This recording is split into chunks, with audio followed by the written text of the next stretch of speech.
Welcome back to Orange Hat Reviews, everyone. Hope you're all having a wonderful day, night, evening, afternoon, wherever you are. Hope it's awesome. So, I'm joined by Kate, Nerd with a Cigar. How you doing? Hello, hello. Good to be back. And we're going to be discussing, again, now, episode 4 of Kenobi, so you don't have to. Now, different opinions are welcome on the stream. People are allowed to have different opinions. But if you are going to come onto my stream and or into my chat and you're going to spit some stupid ass drivel of Disney Star Wars is love, Disney Star Wars is life, and absolutely not acknowledge that it is flawed, where you're just a Disney shill, I have this message for you. Shut your fucking mouth! Shut the fuck up, you cunt! Shut it! So, yes, while different opinions are indeed welcome, if you're going to come in here looking for a fight, you better just shut your fucking mouth.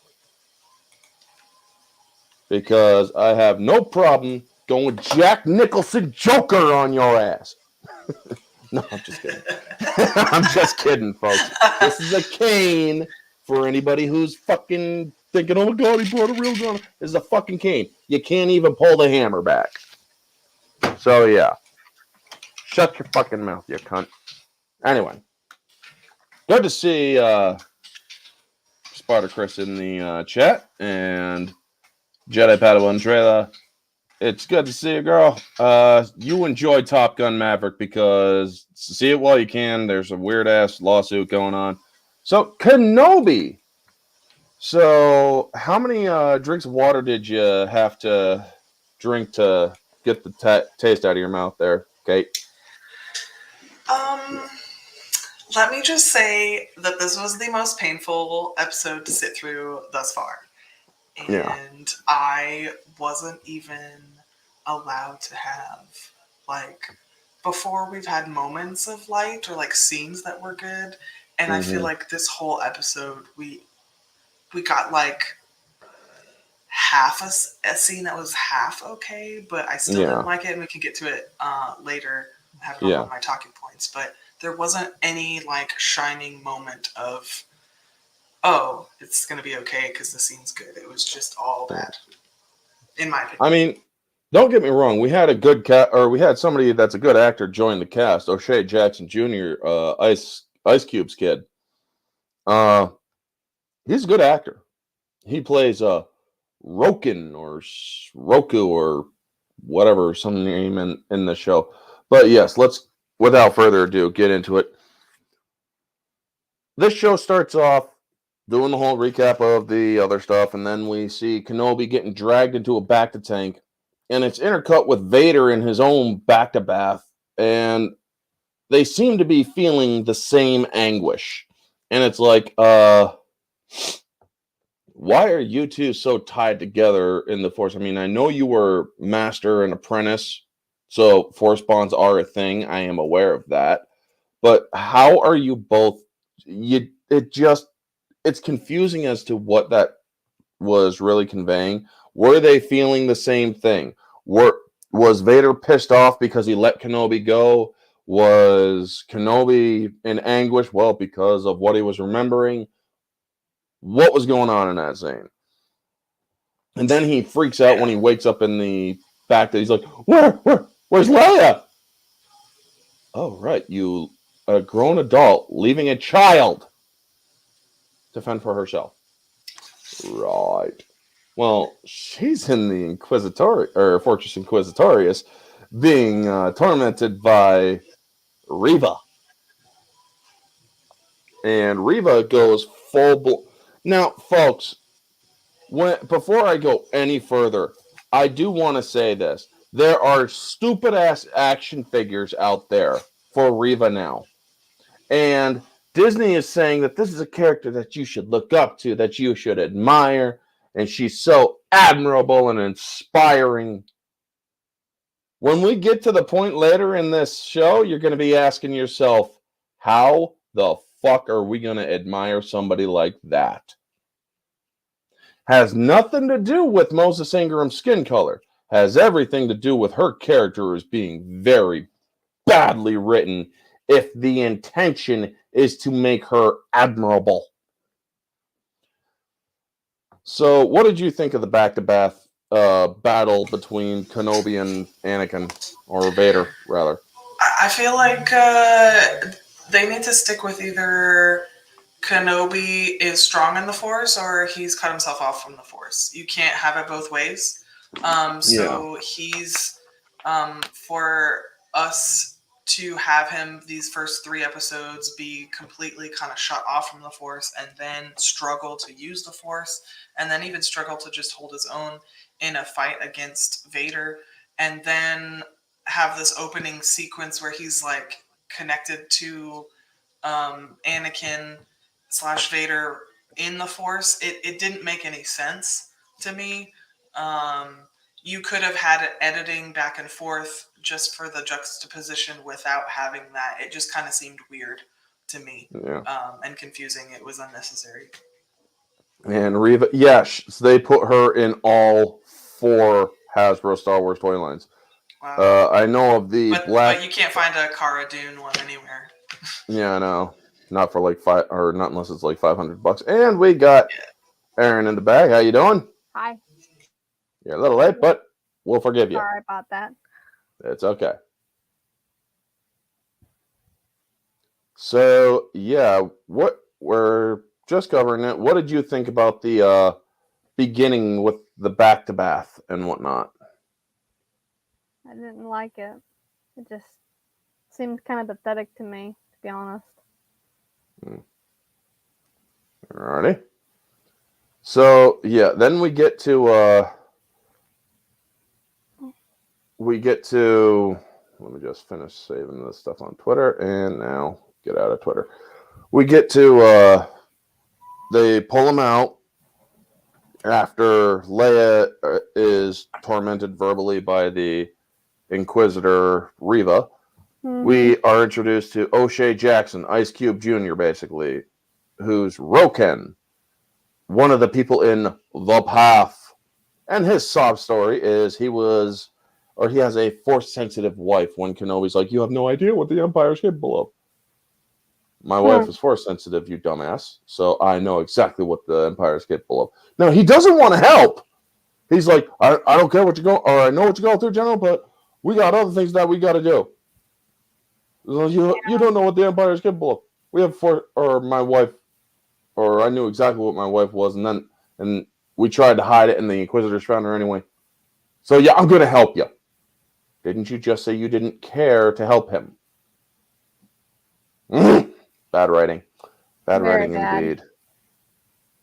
So then we bad writing for what could have been an interesting character. Like, indeed. There was a Jedi who could have escaped, and then, and then she was found. That could have been a really cool side story. Yep. But the dialogue was just written so poorly. They didn't like nobody read it through. It was confusing. It's like nobody proofread the script is what I feel like happened. Yep. Yeah. And then they go over the plan to infiltrate the Fortress Inquisitorius with this guy Wade who says Fortress Inquisitorius. So he must be super, super intelligent. Yeah. And then he dies later on. He's like in the show for 2 seconds. Oh, jeez. Just to deliver a line, Fortress Inquisitorius. Then later on he dies. Huh. Right. So farewell, Wade. Everybody's so broken up about you. I didn't even know you for more than 2 seconds. Why do I care? But they still played the sad music too, though. As if I know, right? Felt care. And then they're like, you got a couple of T-47s in the back and speeders and whatnot. Let's do it. Those are made for hauling sewage. Yeah. Right. Just wait until we find out what those T-47s are, folks. Because I got my book here. And I'm going to show you if it's in here. I believe it is. Yeah, I believe it is. But while I'm going to be going through this beautiful book of a bygone era, sadly, that is more relevant then Disney, Star Wars. I shall continue on with this thing. We then see that so they all agree, and they're going to Nur, the planet Nur, N-U-R, the planet Nur. So we're going to go to Nur. That's a lame name for a planet. Well, I've heard worse. Yeah, income, T-47s. If you know your stuff, folks, you know what it is. But we will reveal it later on while we do it. So these people of the path are going to help Obi-Wan find the path into the Fortress Inquisitorius. They throw him in the water so he can get in the bottom. Right. So, he's also struggling to use the Force. This, folks, is a problem. Because later on, when he's struggling to use the Force just to pull something to him. And then later on, you're going to see him do something with the Force that is so freaking nuts that normally he would have no problem doing, but him doing it in this context just is weird. So,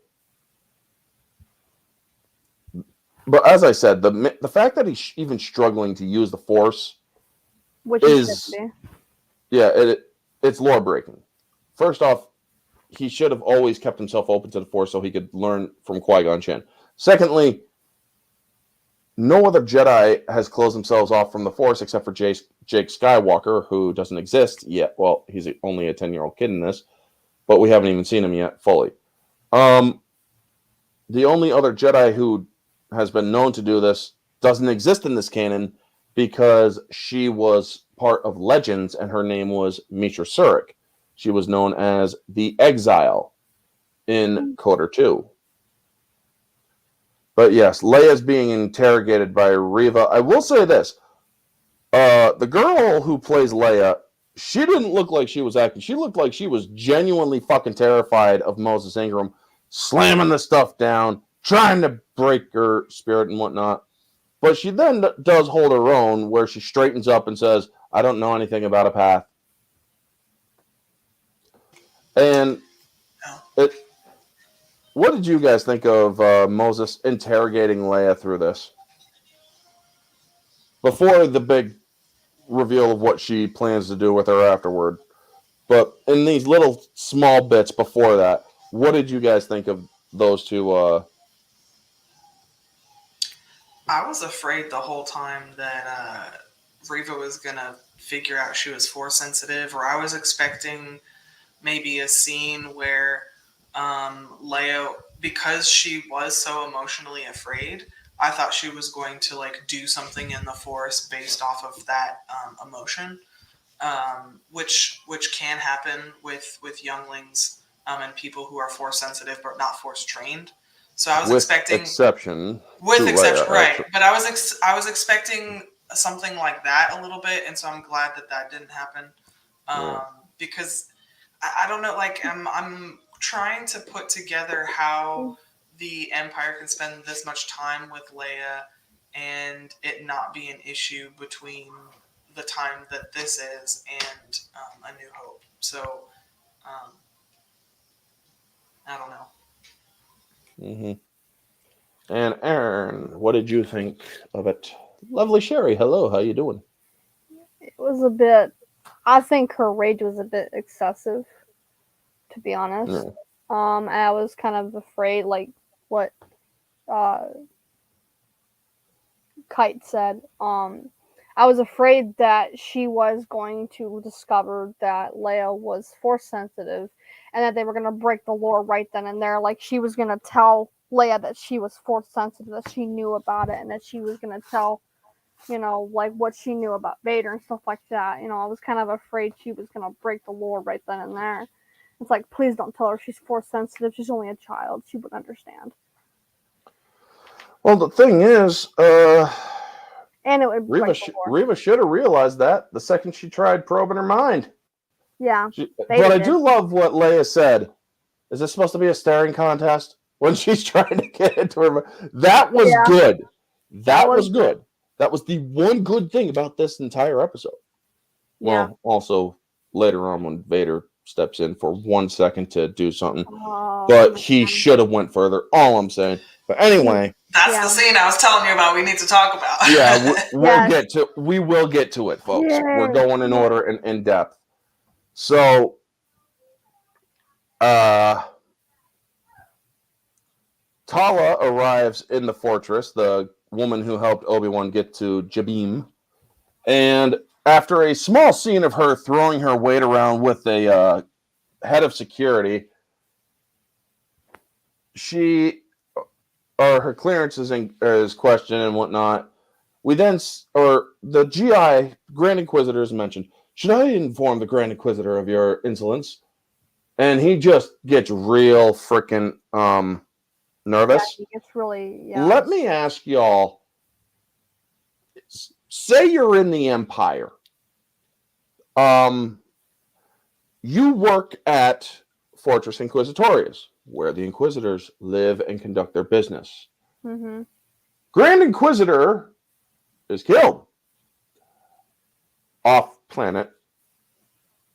How does nobody in this perfect little empire where everything is reported to everybody and whatnot, especially the people who work at the goddamn fortress, how are they not aware that the Grand Inquisitor is dead and that another one has not yet been chosen? Apparently, though, what I've been hearing is that the writers are saying that they know canon, because we saw Grand Inquisitor die in Rebels, right? So that's the canon for Disney that Disney's following. And the writers have come out this week and been like, we know what canon is, so we didn't break canon. So the rumor is that he's still alive. He didn't really die, but hey, you're gonna have to show him alive then. Right. Exactly. And you better do it in and the next 2 episodes. What happened without? Yeah, there's like been no. The show makes no sense. It makes no sense. No, it doesn't. We saw him die. Their delivery, their execution is terrible in this. Yeah, it is. We saw the Grand Inquisitor die right by Reva's hands. Reva killed him, and she did stab him. Yeah, like a lightsaber through the chest, homie. That's gonna kill you. I mean, stomach. Okay, lightsaber stomach, whatever. Abdomen. Also, to be fair, I will point this out: the species in the Powan species, they have 2 stomachs. So it is inside the realm of possibility that he might still be alive.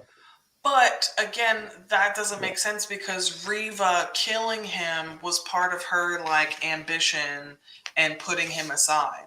It's going to bite her in the ass when it comes out that he's fine and she stabbed him, and we already know that Darth Vader's pissed at her. So not unless she dies before he wakes up, which is it's possible. There's only like 2 episodes left, so yeah, it's leaked to happen that she's gonna bite it. Yeah. But continuing on, we then get her into a security area where she's using that handheld communicator. She's whispering like this, and there's people right over there, next to her. How the fuck do they not hear her? Yeah, exactly. I'm thinking to myself, like, how is she doing that when there's a bunch of other people around her? They're gonna catch her, and they're gonna, be like, "Who are you talking to?" Like, that's gonna arouse suspicion, and then it's gonna lead to being discovered. It's like, oh my god! Exactly, it is bad writing. It is indeed bad writing. It's bad everything in this scene. Yeah. So then we get to Kenobi swimming into the fortress from the bottom. He takes out a stormtrooper and leaves him in the pool. How would this not go unnoticed by the security after a few minutes? I mean, surely they do have timed check-ins in this fortress where there are protocols. It's called Imperial Protocol, Yeah. But, well, you gotta give them some leeway or whatever. Smart. She left her communicator. Oh, jeez. You don't leave a communicator laying around. Well, yeah, there was that issue too. I didn't notice that, but yeah. Sorry, there was a mosquito, and I tried killing it with I Febreze. hate mosquitoes. Ugh.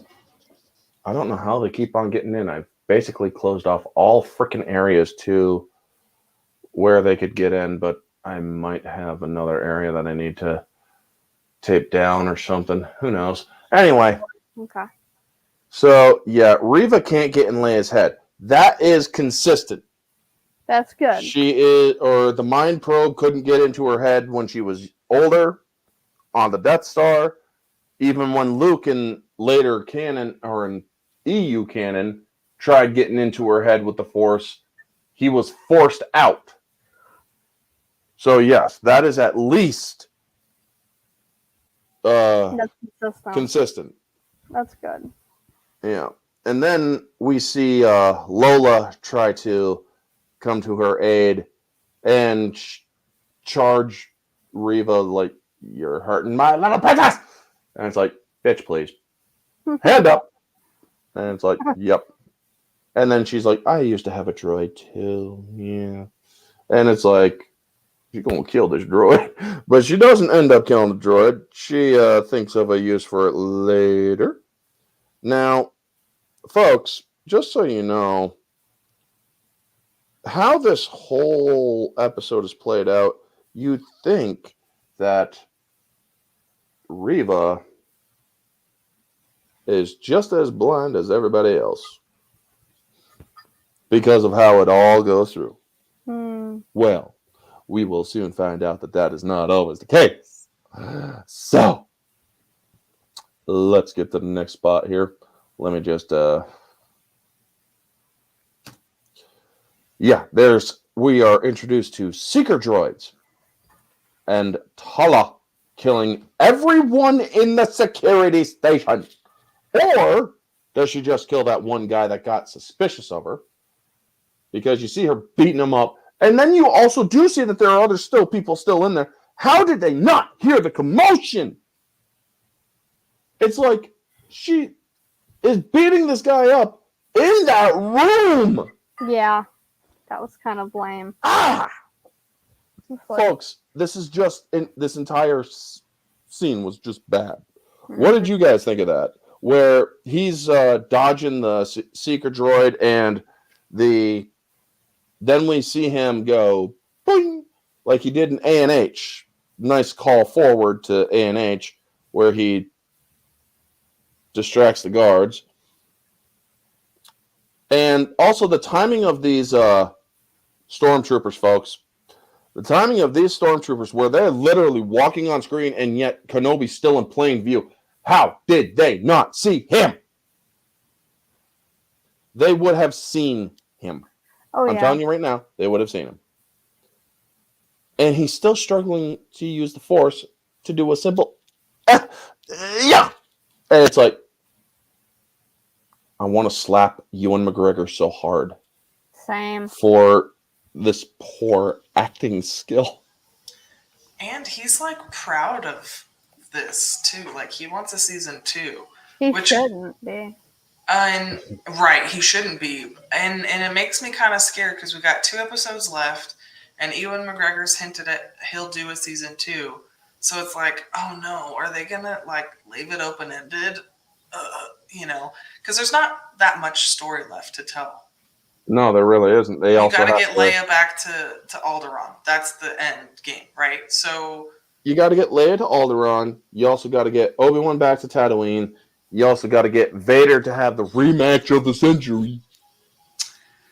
See, I would have preferred, if they were going to do a fan service Kenobi series, I would have preferred it like, look, bring Liam Neeson in, have a Qui-Gon Jinn in him, have some weird Tatooine thing going on, and then flashbacks to Clone Wars with Hayden Christensen. That would have been the best fan service ever without breaking canon, and they decided to pull this nonsense out of their ass, and it makes absolutely no sense.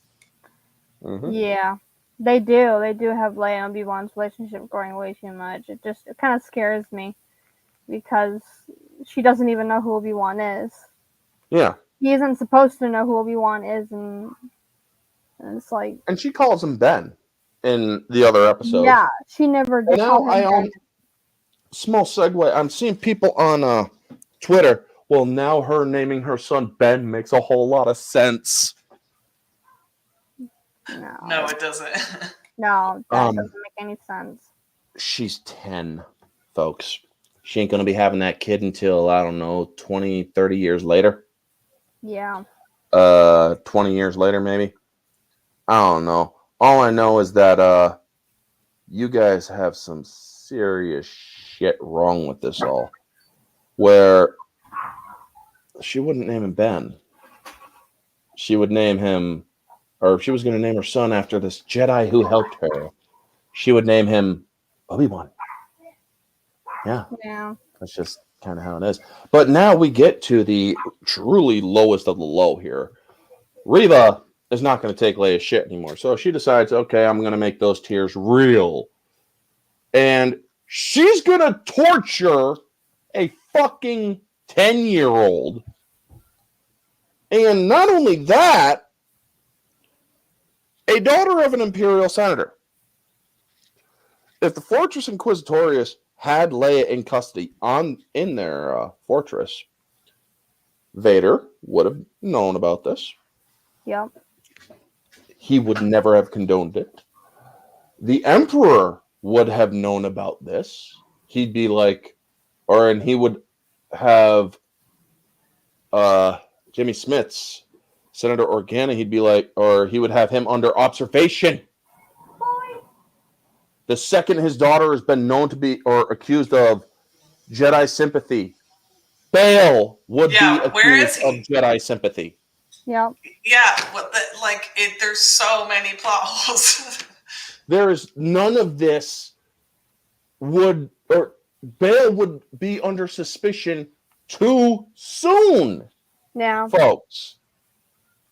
Now, we are also told that there is a secure sector where they are most likely holding Leia, and Obi-Wan gets into this secure sector and seeing a bunch of amber-filled trophies. Well, we do see Master Tera Sinube from the Filoni Wars, the one that helped Ahsoka get her lightsaber. We see a bunch of other people who I guess we're supposed to recognize, but we don't, because I don't recognize any of them. Who the fuck are these people? And then we see a youngling. I was looking for Plo Koon. I was looking for people too. I was like, I'm gonna find nobody. I mean, the only one I recognized was literally Tera Sinube from the Filoni Wars, back when the Filoni Wars was a little bit interesting. Right. And then we see this Jedi youngling who still has his little his little helmet, hat, his little lightsaber hat on. I'm like, wow, this is just beyond kind of weird. Yeah. And then I agree. And then we see that Moses Ingram's acting is supposed to be good. I'm gonna do to you what I do to anyone who doesn't embrace the Empire. Lame. What was the pause for? Did you have to take a breath? Cut! Do it again! That's what I would have said. I'm sorry. This was just a bad take. And it was. Then Tala comes forward because Obi-Wan needs a distraction. And Reva knows she's lying. And it's like, well, if you know she's lying, then just admit you're a spy. Of course I'm a spy. What the fuck? And then it's I'm like, okay. Yeah, that didn't make a lick of sense. Well, she did, because she's like, I've been in there for 2 years. I had to basically spy on them to gain their trust and yada yada. And I will kill that mosquito before bed tonight. That thing is pissing me off. And it's coming back toward me again. Fish or a frog or something, just feed the mosquito to your fish or something. I don't have it, and it's dead now. So there, you are dead, you little bitch. Well, it is a female, so she admits that she's a spy. It's like, and I love Moses Ingram's face in this scene. She's like, I'm like, You got something in your teeth. You got something in your teeth. It would have been the perfect thing. So instead, she's saying, "I swear to you, they're on Florum. I swear to you, they're on Florum." Then the alarm goes off, and Obi-Wan is smacking, mind you, these stormtroopers. We get a Force Unleashed 2 sequence here, perfectly dark and whatnot, and then we get the Imperial stormtroopers getting supposedly sliced up by a lightsaber, but nope.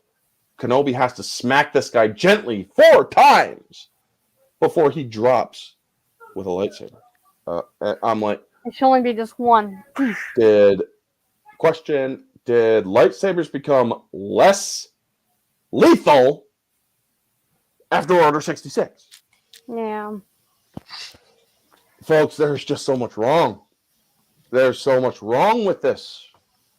As Yoda would say, well, I don't know what Yoda would say, because thank God, I'm pretty sure that if he saw all this, he would have died from a heart attack before he got to 900. Yep. Holy crap. I'm just glad that they didn't bring Yoda into this, Thank God. This show and ruined Yoda on top of everything else. Yeah. Yeah. If that spy wanted to be truly useful, shoot the freaking glass out and unleash the... Yeah, we're going to get to it. And thank you, Soul Assassin. And hello, Jacob Ironside. Good to see you.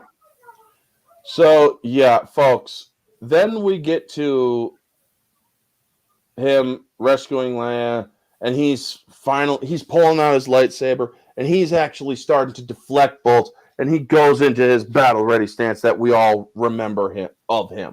And I'm like, okay, so you're getting it back. You're getting it back. Finally starting to use your stupid lightsaber. Now use the Force to hold back an ocean of water trying to bust through a window, because you apparently suck at deflecting enough that you deflected it into the damn thing. But he's also deflecting it back into the troopers as well. Yeah. So it's like, I'm like, oh my God, dude, you were so much better than this. And you can use that argument, well, he's rusty. No.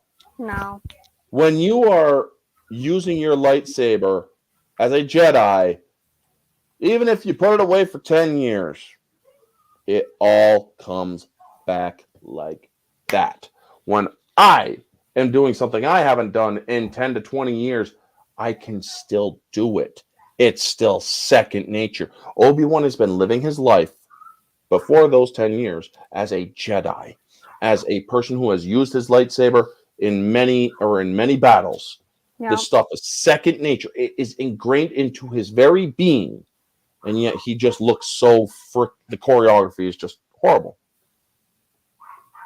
And so we get to further degradation of characters and whatnot.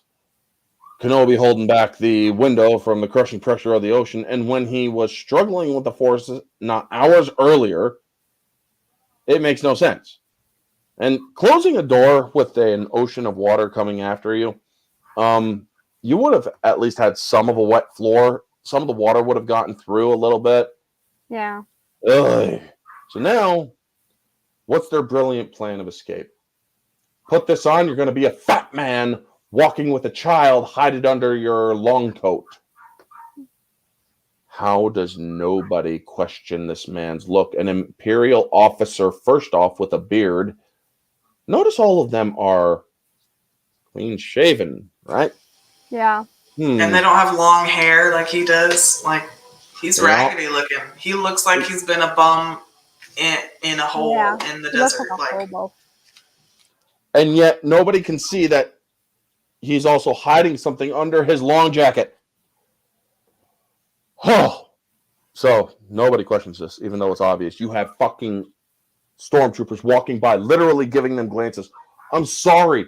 Any stormtrooper would have been like, hey, this doesn't look right. So yeah, then then the Inquisitor comes out, Reva, and she's about to kill them all and whatnot. And then we get introduced to, folks, no joke, snow speeders. From Empire Strikes Back. Now, that was cool. This is the worst possible choice that you could have chosen to stage a rescue mission. This is true. First reason why. The snow speeder. I'm going to give you guys all of this page here. Soon after establishing their new secret base on the ice planet Hoth, the rebels acquired a small squadron of INCOM T-47s.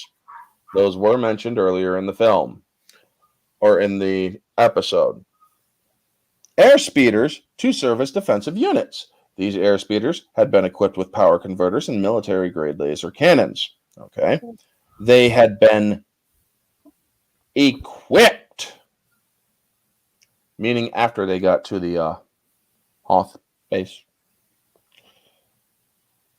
Highly maneuverable and fast. These air speeders seemed ideal for defense of Echo Base. Highly maneuverable and fast is the key word of what we are about to discuss.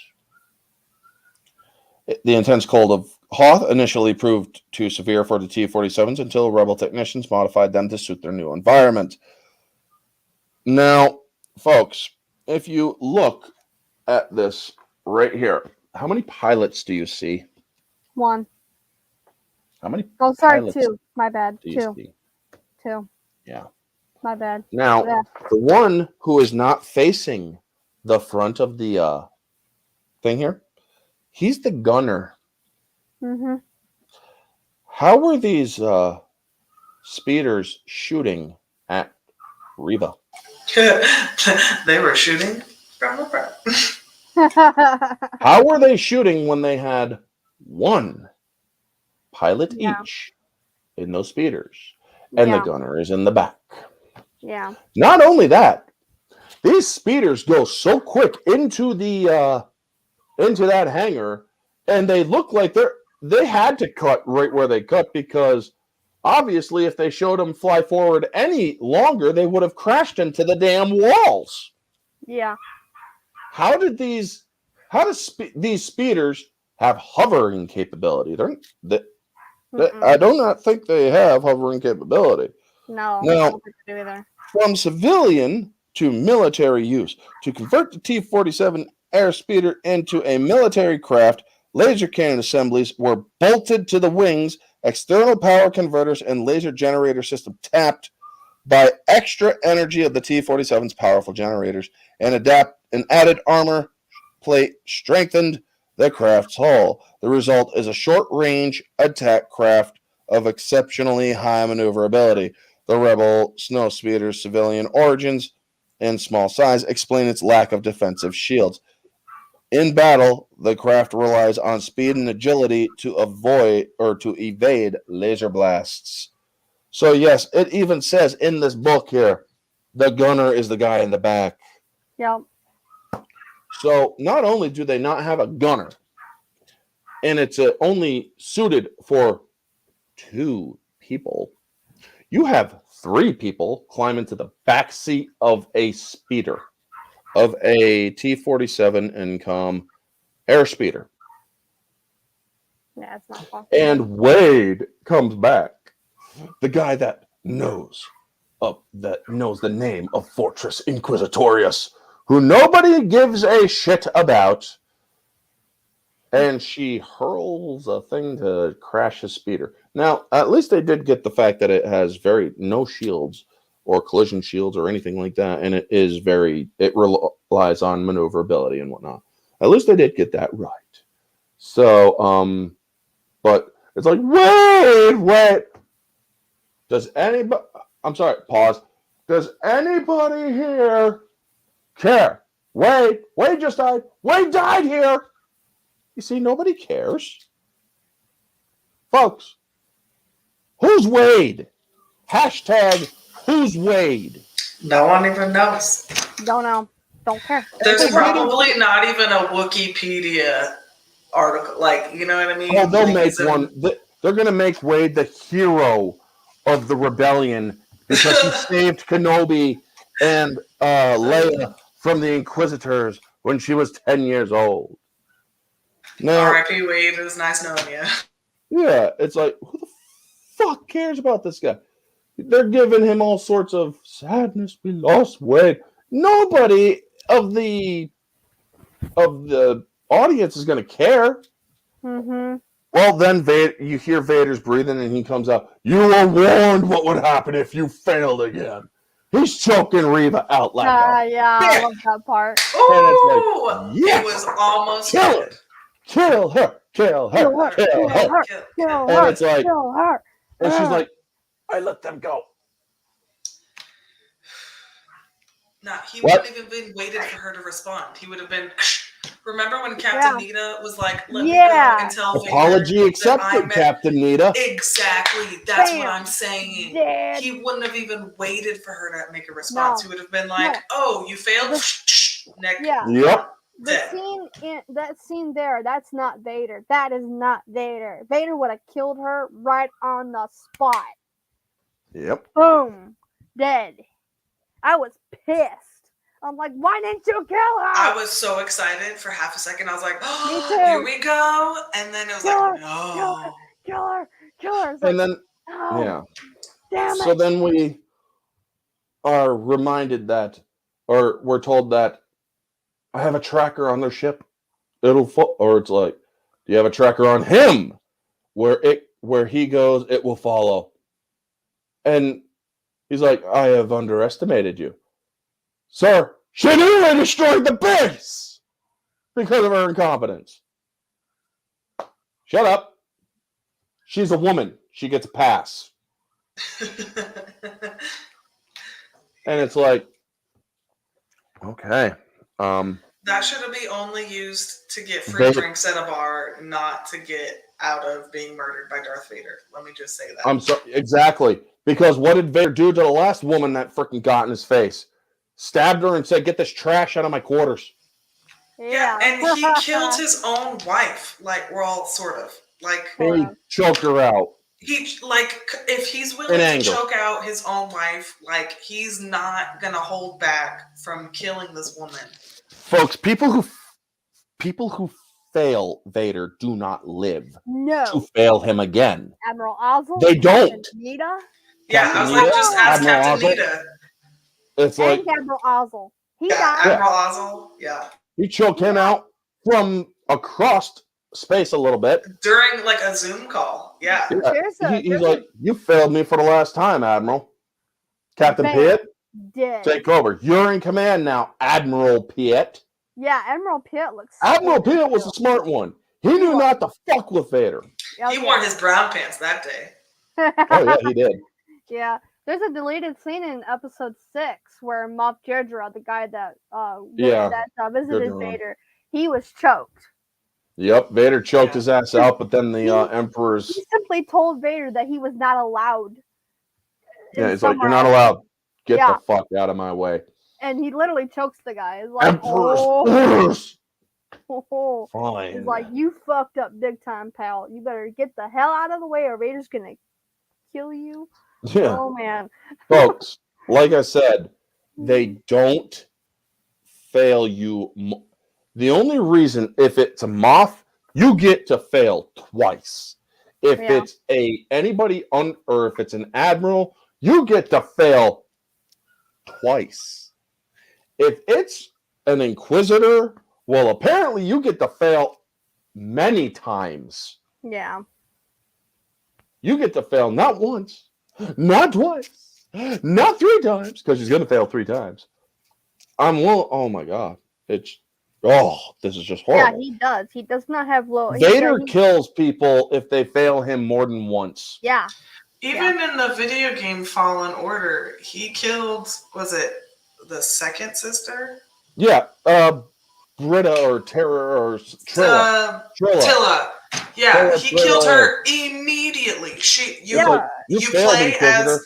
Boom. Yeah, you beat her. She's the final boss, and then immediately she dies. If any of you remember The Force Unleashed, Starkiller went through many. I think Juno was his 7th. Yeah. Yeah, his 7th. Oh God, what it was? The What 7th was it pilot. called? Yeah, he killed 6 other pilots before her. Better Because tell they you why he failed killed the him. last one. No. And I'm not going to make the same mistake as the last one. Do you even know what mistake he made? No? Well, how the hell you would know what that not to make it? But anyway. Exactly. Yeah. I mean, Yeah, folks. Vader doesn't. He has a low tolerance for failure. Exactly, does. Chris. Exactly. He has a low tolerance for failure. Now, we then get back to the nice little reprieve that, oh God, we're finally free. Leia's going to go home. What's this? Lola? Why are your eyes red, Lola? You're not on your period, are you? Yeah, really. Tell me about it. I mean, yes, I can make a period joke with 2 ladies in my panel, folks, because they're adults like I am, and we get that humor. Yeah, I don't Yeah. care. Exactly. So then we cut to credits. I'm like, okay, so Lola's going to be tracking Kenobi, right? Yeah, okay. Yeah. Well, the second that Lola acts out of place, it's going to be noticed. Unless you got retard storytelling like they do in every episode of Kenobi, folks. I kid you not. Can we all agree that every episode has violated Disney's own canon Oh, for sure. thus far? Oh yeah. Oh yeah, and what's going to end up happening is exactly like you said. There's going to be some retard writing, and Lola's going to be separated from Obi-Wan for some reason. They're going to track, something else, and Moses Ingram's going to fail again and get murdered by Darth Vader. That's what's going to happen. Well, And I really hope so. according to the leaks, she's gonna go after Luke and Owen and Beru, have them have her lightsaber up. Then she's gonna have a change of heart, go to Vader and say, "I killed Kenobi," and that's when he's gonna kill him or kill her, because he's gonna realize I There's no way couldn't that kill they him. can do Why that. the hell are you? Or how the hell did you do it? Slice. That would make 0 sense, because there's only 2 episodes left, right? And you can't convincingly make a character change like that. And you can't lie to Vader either, because This Vader woman sense. was about to torture a 10-year-old. There is no convincing redemption for this character. I'm sorry, folks. She was about to torture a 10-year-old girl. Yeah. Physically torture her, do harm upon her body.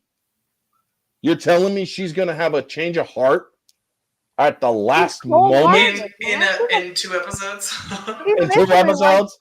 The Wicked Witch of the West. Like Jeremy, I don't know which Jeremy. Are we talking Jeremy D-Day Cobra or Jeremy Hamley or Quartering Jeremy? Which Jeremy? Reva will kill Vader and start wearing his suit. Yeah, good luck. Yeah, that's which Jeremy said that, Chris. Vader kills her first. Yeah, Vader was ready to kill General Cassio Tag when he was criticizing the Force. Yeah. Yeah. At the start of where, yeah. Yeah, but Grand Moff Tarkin stopped him. Yeah, it's like that was Mahdi actually. That was Admiral Mahdi. Yeah, it was. And he's like, "Your sad devotion to the ancient religion cannot or has not helped you conjure up the stolen." Shut the fuck up. I found your lack of faith disturbing. And he goes, he starts choking him. Yeah. And gives the best line in the whole series. I find your lack of faith disturbing. Best line. Enough of this. Vader, release him as you wish. Fucking prick. Vader, release him as you wish. I mean, folks, this entire episode has put me from 24 listed problems so far to let me count them again. 24 to 35. 9 extra problems were added with this episode alone. That's about 31 problems. No, I'm at 35 problems 35? so far. Yikes. 35 problems. By the way, That was close. it's never shown how Lola gets back in Leia's possession. Yeah, it never did. No. We saw her take the droid. We never saw her give it back to her because, well, she was kind of about to be tortured. Yeah. Hey, How? who needs consistency at this point? I mean, Folks, this is why it is important to have competent writers. Apparently, one of the writers of the show didn't even know that Anakin Skywalker was Darth Vader. Which is stupid. I'm sorry, but that is that should be common knowledge. If you work for Star Wars, there is common sense things. One, Anakin Skywalker is Darth Vader. If you do not even know this, if I was running Lucasfilm, you would be fired for not knowing that. Yeah. You would be fired. You would not be a part of this project. you wouldn't even be hired. I feel like, it's like you should know some basic things before you get hired on. Like, hey, who's Luke? Who's Yoda? Who's Darth Vader? Yeah. I mean, it's like, okay, I can only imagine what the hiring practices at Lucasfilm is. I would love to be a writer for your system. Okay, well, all right. You want to do Star Wars? Okay. Who's Darth Vader? Oh no, but I love Star Wars. You're hired. Yeah. That's basically it right there. Folks, as pissed off as Raging Rhino gets when he looks at the show, I can slowly see him dying inside, just like Lethal Lightning said a few days ago. He loves to watch Rhino just slowly die inside. Believe me, if I had the energy to unleash all my rage, you would see a smoking mushroom cloud over my state. Because I'm telling you, as a Star Wars fan, somebody who has loved this shit since I was 2 years old, when I first saw the trilogy, the original trilogy, as a 2-year-old in my dad's living room, not 7 miles away from where I am living now, and experiencing the joy, the wonder, the fear, the awe of watching these movies. Mm-hmm. And now, as an adult who still loves watching the OT, the original trilogy, and the prequel trilogy, who still enjoys reading the novels and the stuff that came before Filoni and them, seeing what Filoni and Disney and Kathleen Kennedy has done to this, it breaks my heart. It does.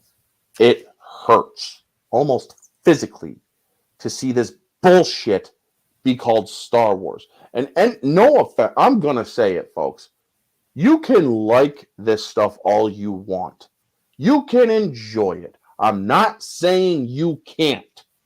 You can enjoy it if you want. But if you are one of those people who is going to die on a hill defending this and say that it is good storytelling, I am saying this right now, you are probably dumb enough to buy a jar of piss with the Star Wars logo stamped across it because it says Star Wars on it. I am going to say that now. If you love Star Wars because it's Star Wars, I do not consider you a fan. I am going to say that it is about time that people do start gatekeeping. Because this is what happens when you don't gatekeep for things that are important. Star Wars is culturally important because it gave a beautiful thing.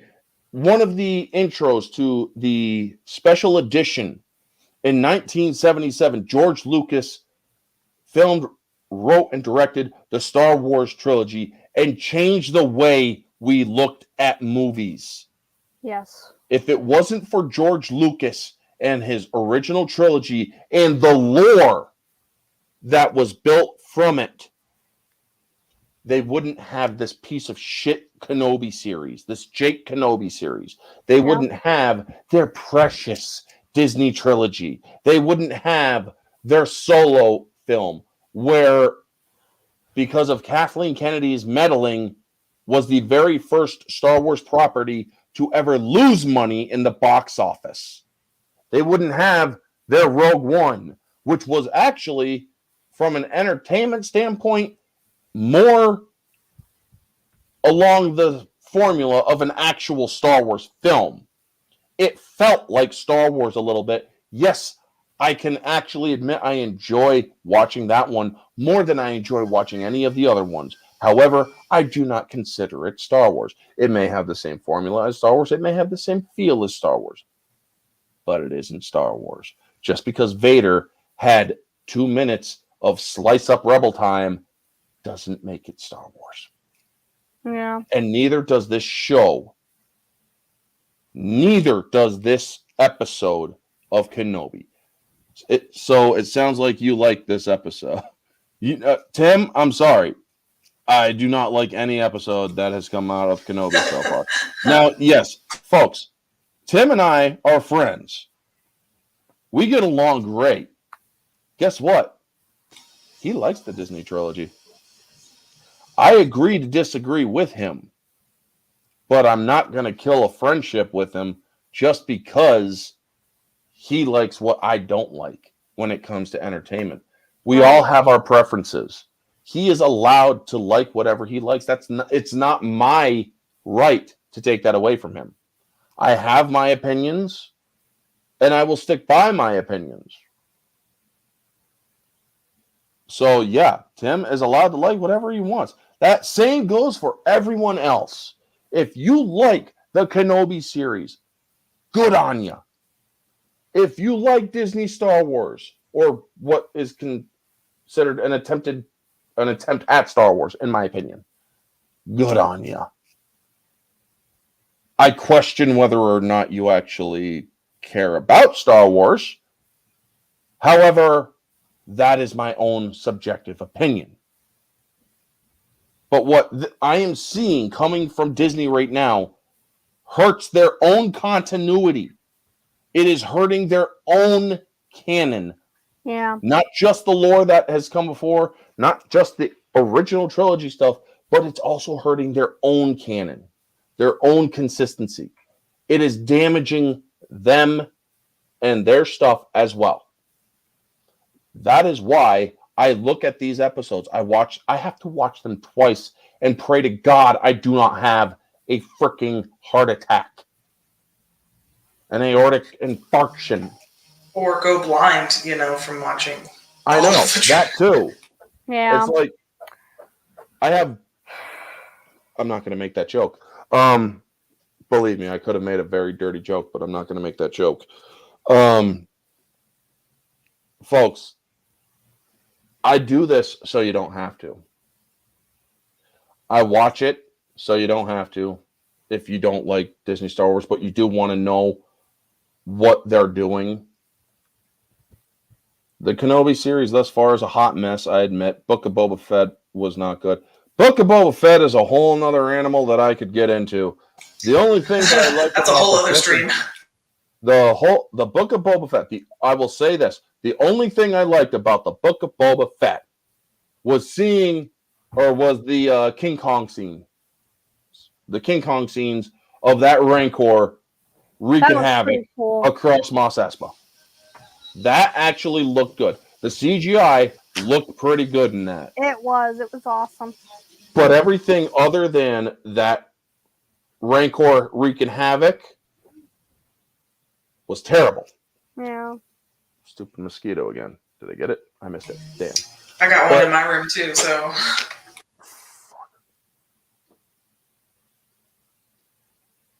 Missed. Fuck. Anyway, I'll have to kill that mosquito after. But yeah, folks. So, Aaron, how would you rate this? How would you rate this episode of Kenobi? Well, I did like seeing Vader again.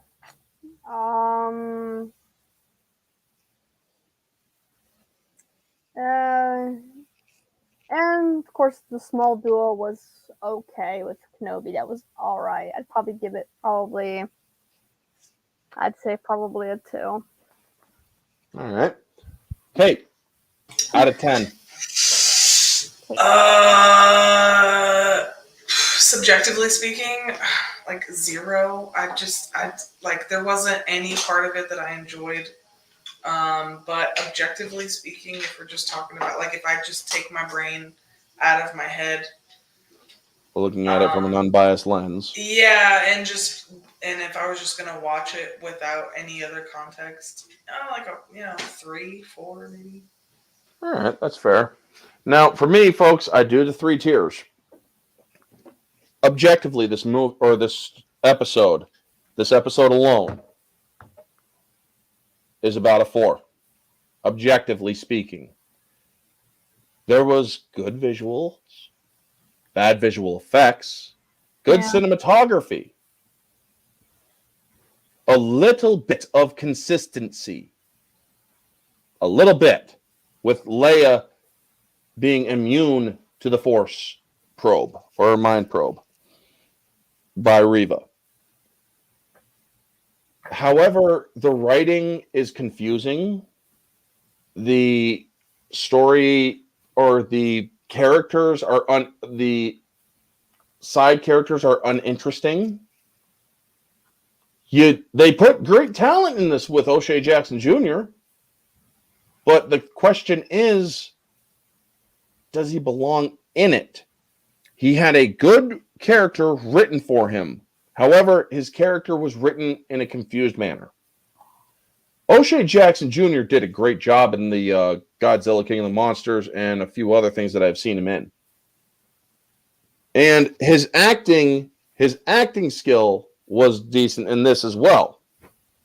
However, when you are a part of something that is just so god awful, not because of you yourself specifically, but because of other factors, that doesn't. I feel sorry more for you than the show itself. Subjectively, I give this episode about a 1. All the problems in it, the fact that you use snow speeders or the air speeders, the T-47s, and you didn't know how they mechanically are operated. This shit matters! And it pisses me off that they are discarding it. This is basic mechanics 101, folks. This is the ultimate guide to Star Wars vehicles and spacecraft. You can say it is Legends, you can say whatever you want, but believe it or not, because of Episode 5, Empire Strikes Back, it still has the gunner in back. 2 pilots. Yep. No space for anything else. You have problems with character development.